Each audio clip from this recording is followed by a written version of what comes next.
5 अगस्त को भारत ने आईनी जारियत के ज़रिए मकबूजा कश्मीर की खसूसी हैसियत को ख़त्म किया और उसको यूनियन टेरिटरी डिक्लेयर किया। और इसके साथ ही एक लॉकडाउन अनाउंस किया। उस लॉकडाउन की वजह से मकबूजा कश्मीर में तमाम इंटरनेट सर्विसेज और जो भी कम्युनिकेशन के ज़राए थे उनको बंद किया गया और लोगों को नज़रबंद किया गया और जो घरों में कैद किया गया। उसके बाद हमने देखा कि कोविड-19 का जब स्प्रेड हुआ और जब कोविड-19 डिक्लेयर हुआ कि ये एक बीमारी है, वबा है, तो उसके बाद इस लॉकडाउन में और सख्तियाँ की गई। तो हमने देखा कि अब जब हम आज देखते हैं कि मकबूजा कश्मीर 5 अगस्त से आज तक मुसलसल लॉकडाउन में, लेकिन साथ ही हम देखते हैं कि मकबूजा कश्मीर में जो कोविड का जो स्प्रेड है वो बहुत तेज़ी से फैल रहा है और इसको बड़ी तरह कश्मीरियों को मुतासिर कर रहा है। जब हम देखते हैं दुनिया में लॉकडाउन से जो कर्व था इसका कोविड-19 का, वो तो कर्व नीचे आया है, लेकिन मकबूजा कश्मीर में ये बड़ी तेज़ी से बढ़ रहा है।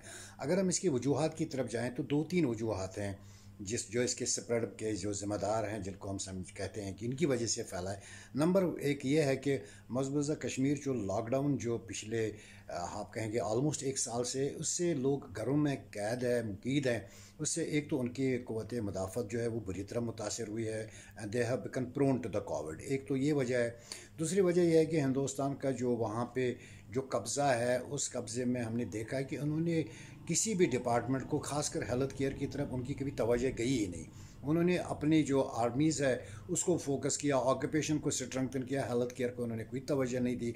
जैसा कि आप जानते हैं कि मकबूजा कश्मीर में इस वक्त 70,000 लोगों के लिए एक डॉक्टर है और इसी तरह 80,000 से ज़्यादा लोगों के लिए एक वेंटिलेटर है। लेकिन जब हम इसको देखते हैं कि फ़ौजी स्ट्रेंथ जो है वहाँ पे एक फ़ौजी जो 9 कश्मीरियों के लिए, इससे आप अंदाज़ा होगा कि कश्मीर में जो सूरत हाल है उसको कैसे हिंदुस्तान डील कर रहा है। और जो आखिरी वजह हम समझते हैं वो है लैक ऑफ कम्युनिकेशन, क्योंकि कम्युनिकेशन का मतलब यह है कि लोगों को कम्युनिकेशन तक एक्सेस नहीं है, इंटरनेट पे एक्सेस नहीं है, मीडिया पे एक्सेस नहीं है। क्योंकि हमने देखा है 2G उन्होंने रखा है इंटरनेट सर्विस जो इस वक्त अवेलेबल है, उससे ना डॉक्टर्स को इंटरनेशनली जो भी हेल्थ केयर में जो भी डेवलपमेंट्स होती है उनके एक्सेस नहीं है।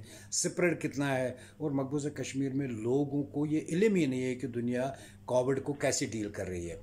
ऐसी सूरत हाल में ज़िम्मेदारी है इंटरनेशनल कम्युनिटी की कि वो कोविड के साथ साथ मकबूजा कश्मीर की जो ये सूरत हाल है, इंतहाई भयानक सूरत हाल है, इसको देखें, हिंदुस्तान को रोकें और कम से कम इस कोविड में को रोकने में अपना असर रसूख इस्तेमाल करें। और लास्टली जो हिंदुस्तान जो इस वक्त मकबूजा जम्मू कश्मीर में कोविड के नाम पे वहाँ पे डेमोग्राफिक चेंजेस कर रहा है, वहाँ पे तब्दीलियाँ ला रहा है, और उसकी वजह से जो यूनाइटेड नेशंस की करारदादे हैं वो इन्फेक्शस होने का ख़तरा है। और कश्मीरियों का जो मसला है वो कटाई में पड़ने का मामला है, मुतासर होने का मामला है। इंटरनेशनल कम्युनिटी को चाहे कि वो हिंदुस्तान को कोविड का जो इसको कैसे डील करना है, एक तो इस पर मुदाखलत करे, और दूसरी बात ये जो मकबूजा कश्मीर में जो डेमोग्राफिक चेंजेस खासकर हिंदुस्तान कर रहा है इस वक्त, इसको रोकने की कोशिश करें। और इससे ये होगा कि इस खत्े में अमन भी आएगा और कश्मीरियों को भी ऑक्यूपेशन से निजात मिल सकती है।